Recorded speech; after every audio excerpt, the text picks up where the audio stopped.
क्या हुआ एग्जैक्टली? 26 जनवरी का दिन था भैया। 26 जनवरी बना रहे थे फ्रेंड्स लोग सब मिलकर आपस में। हमारे फ्रेंड की शॉप है तो उसकी शॉप में जाकर बैठते हैं हम, हमेशा ही बैठते हैं टाइम पास करने के लिए। उस दिन भी गए उसकी शॉप में बैठे हम। तो बगल वाली जो बाबा जी की शॉप थी उसकी शॉप में आते हैं कुछ लड़के, 7-8 लड़के होते हैं, वो यही दल के जो होते हैं, वो बाबा जी के साथ बदतमीजी वगैरह करते हैं, दुकान का नाम बदलने के लिए कहते हैं। तो उस पर बहसबाजी होती है तो मैं बोलता हूँ कि भाई नाम क्यों चेंज करना है। और मैंने कहा आप होते कौन नाम चेंज करने वाले, या आपके पास कोई कागज़ है या गवर्नमेंट के कोई कागज़ है जो आपको भेजा है नाम चेंज करने के लिए। उसके बाद जो है वो बदतमीजी करते हैं बाबा के साथ। और बाबा जी को 2 अटैक भी पड़े हुए हैं पहले, उसके बाद उनको पैरालाइज भी पड़ा हुआ है, तो बॉडी कांप रही थी उनकी बहुत ज़्यादा। अब हमको देखा नहीं गया, बहुत देर से हल्ला हो रहा था, 15 मिनट पहले हल्ला हो रहा था, दुकान में बैठे थे वहाँ पे, कोई लोग वहाँ पर जा नहीं था। फिर हम लोग दोनों वहाँ पर पहुँच गए तब उनको, तो वो दीपक से भी नाम पूछने लग गए थे। तो मेरा नाम पूछने लगे वो। मेरा बताने का मतलब सिर्फ ये था मोहम्मद दीपक कि मैं हिंदुस्तानी हूँ, मतलब हिंदू भी हूँ, मुसलमान भी हूँ, सिख भी हूँ, ईसाई भी हूँ, ये चीज़ें बाद में, पहले इंसान हूँ। तो मेरे को उनको बताने का मतलब मेरा ये था, मगर वो बहुत ज़्यादा हाइपर हो रहे थे वहाँ पर। फिर उन्होंने वीडियो भी वायरल उन्होंने करी वो। और वीडियो में क्या था?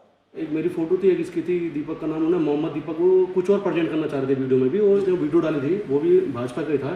तो पुलिस ने उससे वीडियो डिलीट करवा दी है, पर वो आधे घंटे में बहुत तेज़ी से वायरल हो जाता है। फिर 28 तारीख को मेरे को और दीपक को वहाँ पर जो चौकी प्रभारी थे पुलिस वाले, वो हमको बुलाते हैं, वो हमको उल्टा डांटते हैं, आपने बल कानून हाथ में लिया। मैंने कहा आपने कैसे कानून? हाँ, मैंने उनको ये बात बोली, भैया हमने तो देख तो वहाँ संविधान दिवस भी मनाया जाता है, हमने उसकी भी रक्षा करी, और जो हमारी इंसानियत थी, मानवता के नाते में जो आपका काम था वो हमने किया। 30 तारीख को उन्होंने एक पोस्ट डाली देहरादून के लड़कों ने कि हम जाएंगे, दीपक को हम समझाएंगे अपने तरीके से। फिर क्या हुआ? उस दिन आए वो। फिर 31 तारीख को वो 150 करीबन लड़के थे वो। पुलिस ना तो उनको कोई रोकने में वो रही, बहुत उन्होंने बवाल करा वहाँ पर, बहुत ज़्यादा, मतलब गाली गलौज करी उन्होंने। उस टाइम मैं जिम में था, अकेला ही था मैं, तो मम्मी खड़ी थी मेरी नीचे, मम्मी को गाली दे रहे हैं। मम्मी को क्यों गाली दे रहे थे? वही मेरे को दे रहे थे ना गाली, तो इनको नहीं पता, उनको नहीं पता मेरी मम्मी है नीचे खड़ी हुई। तो बस मैं थोड़ा सा उस टाइम पर इमोशनल बहुत ज़्यादा हो गया था मम्मी को देखकर, तो मेरे से रहा नहीं गया। तब मैं मम्मी को देखकर थोड़ा सा मैं हो गया, तो मैं नीचे खुद गया उनका। मैंने कहा कोई बात नहीं, देखी जाएगी। मैंने कहा 1500 भी होंगे, मैंने कहा मैं जाऊँगा। तो गया मैं उनके सामना करने गया मैंने। उसके बाद फिर पुलिस ने मेरे को उठा के पुलिस ने मेरे को थाने में, उनको कुछ नहीं बोला। तो आपकी क्या गलती थी इसमें? आपको क्यों बंद कर दिया? वही तो कि मतलब वो उनका शायद ये था कि माहौल ख़राब ना हो कहीं।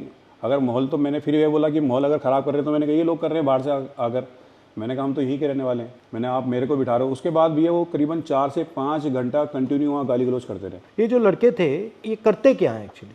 उत्तराखंड में बजरंग दल अलग अलग जगह जाके जो भी मुस्लिम वेंडर्स डिस्टर्ब करते हैं, उनको डिस्टर्ब करते हैं, माहौल ख़राब करने की कोशिश करते हैं। और उस दिन भी जब कोटद्वार में वो लोग पहुँचे तो उन्होंने इसका नाम इसलिए पूछा कि उन्हें लगा कि ये मुस्लिम होगा। तो उन्होंने जब वो सारे, ये हिंदू कैसे कर रहा है? ये इंटरफेयर कर रहा था तो मैं इसने, क्योंकि ये भाग गया तो इसने रिएक्ट करा कि मेरा नाम मोहम्मद दीपक है भाई, बताओ क्या करोगे। बस तो वो उसकी वजह से वो लोगों का इतना डिफेम हुआ, वो लोग इतने बदनाम हुए, वो लोगों को इतना तगड़ा पुशबैक मिला कि इसने अकेले ने उनको भगा दिया कि उनकी ईगो हर्ट हो गई। और फिर मुख्यमंत्री और सारा फोर्स और सब लोग लग गए इसको टारगेट। मुख्यमंत्री ने क्या बोला इसमें? कुछ नहीं, उन्होंने तो फिर बाद में मेरे खिलाफ ही बोला, जो भी बोला उन्होंने।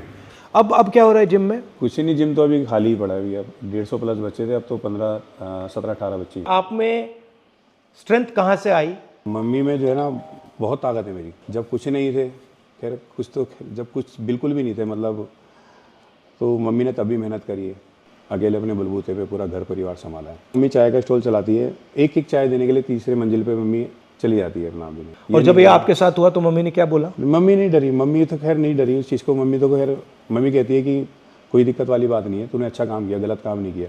अगर गलत काम करता तो मैं तेरे साथ नहीं खड़ी होती, मैं खुद तेरे को बोलती कि तूने गलत काम किया। अब बोलती है मम्मी हाँ, बल ये कि थोड़ा डर लग रहा है, क्योंकि जो सोशल मीडिया पर चल रहा है कि 5 लाख रुपये दे रहे हैं दीपक को मारने के लिए, 2 लाख रुपये दे रहे हैं। और वाइफ है मेरी, एक 5 साल की बेटी है, तो बेटी भी नहीं गई, 7 से 8 दिन वो स्कूल भी नहीं गई है। थोड़ा सा डर गई थी माहौल देखकर वहाँ का। क्या नाम है?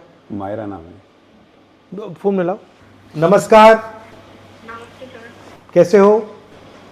बस ठीक है। घबराए हुए तो नहीं हो? सर नहीं, थोड़ा ये कहीं बाहर आने जाने में थोड़ा लगता है, आने जगह इधर जाते हैं, बाकी घर पे तो कोई दिक्कत नहीं, लेकिन इनके आने जाने से थोड़ा लगता है। घबराइए मत, हाँ जी सर। ये कायर लोग हैं, कुछ नहीं करेंगे, ये डरपोक हैं ये। और ये आपकी कितने सालों की मेहनत थी ये जो जिम है?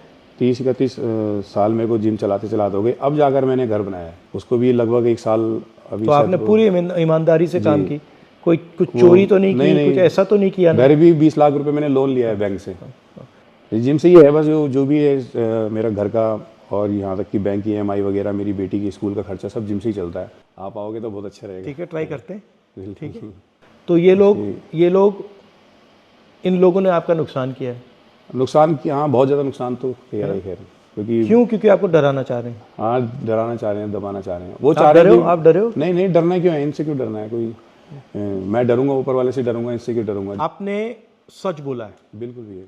और आपने यहाँ पे धार्मिक काम किया है। जी जी आप डरे नहीं हो, जी इनकी बदतमीजी के सामने आप झुके नहीं हो। जी जी इससे बड़ा देशभक्ति का काम नहीं है। जी जी तो आपको मैं पूरी बधाई कांग्रेचुलेशन देना चाहता हूँ कि आपने हिंदुस्तान का झंडा, हमारा कॉन्स्टिट्यूशन, जी उसकी रक्षा की। जी क्योंकि इस देश में आप जैसे करोड़ों लोग हैं, जो आप में हिम्मत है, वो विचारधारा आपकी है, जी सोच आपकी है, मगर अंदर डर है। जी और आपने उनको रास्ता दिखाया है कि ये जो है ये कुछ नहीं कर सकते। बिल्कुल बिल्कुल। ठीक है, शाबाश। जी।